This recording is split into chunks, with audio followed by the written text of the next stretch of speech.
بسم اللہ الرحمن الرحیم صلی اللہ علیہ وآلہ وسلم۔ دیکھیں میرے دوستو، اگر ہم چاہتے ہیں کہ کسی بھی کام میں ہماری کنسنٹریشن وہ بڑھ جائے، توجہ مرکوز ہو جائے، ترکیز بڑھ جائے اور ذہن ادھر ادھر نہ بھٹکے، تو اس کے لیے کچھ سٹیپس پہلے کرنے پڑیں گے۔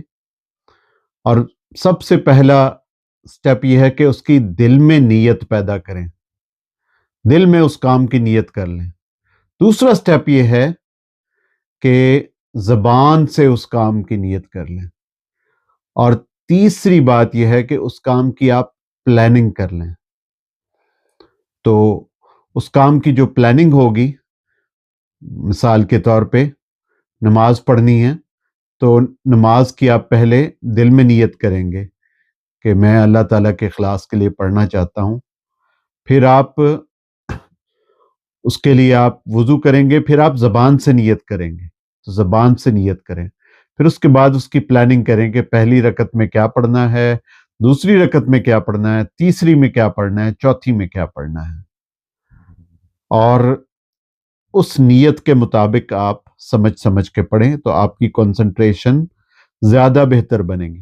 دوسری بات یہ ہے کہ پھر اس میں ہر چیز کو آپ گنتی کے حساب سے کر لیں۔ اگر آپ کوئی چیز کاؤنٹ کر سکتے ہیں تو کاؤنٹ کرنے سے آپ کی جو کنسنٹریشن ہے وہ بہت اچھی ہوتی ہے۔ تو اسی لیے ہوتا ہے کہ جی سبحان ربی الاعلیٰ یہ 3 دفعہ پڑھنا ہے، 5 دفعہ پڑھنا ہے، 7 دفعہ پڑھنا ہے۔ وہ کاؤنٹنگ اسی لیے ہوتی ہے تاکہ آپ کی جو توجہ ہے وہ ادھر ادھر نہ بھٹکے۔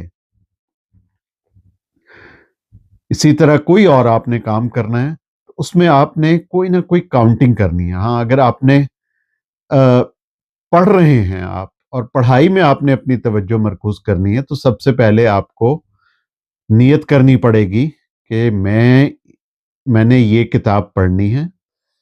اس کے بعد اپنے آپ کو اونچی آواز میں کہیں کہ جی میں یہ کتاب پڑھنا چاہتا ہوں۔